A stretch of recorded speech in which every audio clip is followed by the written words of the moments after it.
अलग होती है, प्रीवियस ईयर क्वेश्चन लगाना एक अलग सिस्टम हो जाता है। तो एनसीईआरटी क्या जरूरी है या बगैर एनसीईआरटी? किसको पता है मोरारजी देसाई या इंदु कुमार गुजराल के बारे में? वही टॉपर्स भी कहना, किसी को हिस्ट्री पता है, ज्योग्राफी पता है, तो देखिए समझिए सबको पता है। ऐसा नहीं कि किसी को पता है जलियांवाला बाग और सहयोग आंदोलन, एक को पता है ज्वालामुखी, सबको पता है।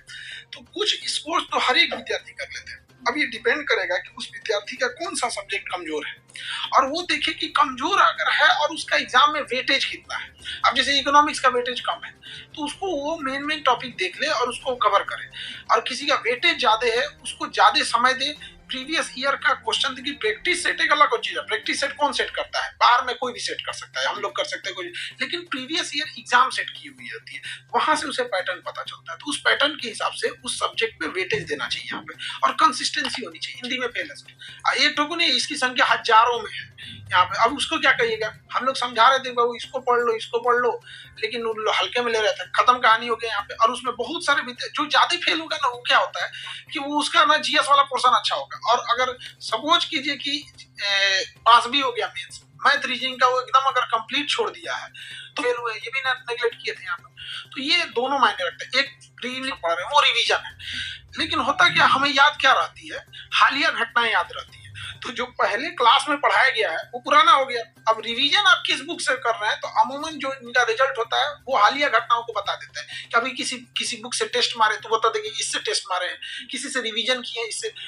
ये चीजें ठीक है, बट अगर इसको देख के अगर फ्रेशर बच्चे सोचेंगे कि हम तैयारी करें तो फेल हो जाएंगे। रीजन क्या है? अच्छा, हम लोग को कौन याद रहता है? किसी को याद है कि क्लास 5 में कौन कौन हमारे साथ फर्स्ट बेंच पे बैठता था स्कूल में? नहीं याद रहता है। आप अभी कौन से क्लास से निकले हैं? अगर किसी को ग्रेजुएशन होगा उसको उसको ग्रेजुएशन के दोस्त याद रहेंगे। अभी किसी से पूछेगा तो अभी के प्रधानमंत्री याद रहेंगे। अभी किसको पता है मोरारजी देसाई या इंदु कुमार गुजराल के बारे में? वही टॉपर्स भी करते हैं या जिनका भी रिजल्ट होता है। तो रेफरेंस बुक अलग होती है, प्रीवियस ईयर क्वेश्चन लगाना एक अलग सिस्टम हो जाता है, और ये बहुत अलग मायने रखती है आपका क्लास वाला।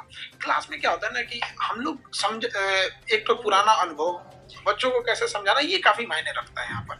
और ऐसा लगता है ना कि बुक्स में क्या आता है, आप सेल्फ स्टडी भी कर सकते हैं, समय बर्बाद हो जाएगा। हो सकता है कि जिस चीज की जानकारी जो बहुत कम वैल्यू की चीज है उससे ज्यादा समय दे देंगे, और हो सकता है कि जिसमें से क्वेश्चन ज्यादा आ रहे हैं उसको ज्यादा कम ही समय दे पाएंगे। ये सेंस किस लिए कि अगर आप फाइनेंशियली ठीक है, थोड़ा आपका टाइम बचा देता है। अदरवाइज में हम लोग क्या करते हैं, आप जो पढ़ा रहे हैं, हम लोग का पढ़ाया हुआ मार्क्स जो बुक्स होते हैं मार्केट में भी होते हैं, बट उससे आप पढ़िएगा तो क्या होता है कि थोड़ा सा टाइम होगा। जैसे मान के चलिए आपने न्यूज़पेपर पढ़े, तो न्यूज़पेपर में सारी चीज जरूरी तो होती नहीं है, लेकिन अगर उसी न्यूज़पेपर को हम पढ़ के बताएंगे तो कम टाइम में और जो सटीक चीज है वो पूरा कंप्लीट कर देंगे। बस यही टीचर का एक बहुत बड़ा रोल हो जाता है।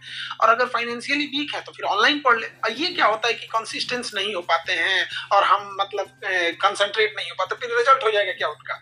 जो घर में बैठ के नहीं हो पाते हैं, पटना में रंग बिरंगा हवा चल रहा होता है, इनके बीच में कंसंट्रेट हो जाएंगे यहाँ पे, या तो और आके बिगड़ जाएंगे। यहाँ पे जाएगा साहब में चाउमीन खिलाने ले जाके, देखिएगा 30-30 करेंट अफेयर। अब यकीन कीजिए कि अगर 150 के एग्जाम में किसी का 30 नंबर गया ना तो उसका कभी नहीं होने वाला है।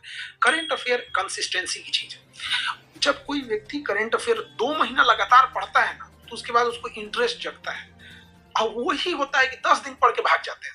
करंट अफेयर हजारों गुत्थियां हैं, इधर उधर है, कोई इंटरनेशनल है, नेशनल है, युद्धाभ्यास हो रहा है, कोई कुछ हो रहा है, कोई कुछ हो रहा है, दुनिया भर का चीजें हो रही है यहाँ पर।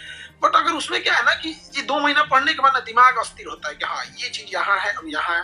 अब उसमें बाफ्टा समिट कहाँ हुआ है, खेल में उसको पता नहीं चलेगा, women's open, double, single, Wimbledon, ये सब। तो उसको 2 महीना कम से कम समझिए कि एक गड्ढा है, गड्ढा। सही रिसोर्सेज सर क्या हो सकते हैं करंट? 2 महीना कंसिस्टेंसी पढ़ाई करेंगे, सही रिसोर्स हो जाएगा। हम लोग वैसे भी अब बच्चों को क्या होता था ना कि नहीं पढ़ पाते थे, तो हर सैटरडे को हम लोग हफ्ते का 1 हफ्ते का पूरा करंट फ्री ऑफ कॉस्ट करा देते हैं लोग। अब इससे ज्यादा क्या करेंगे लोग?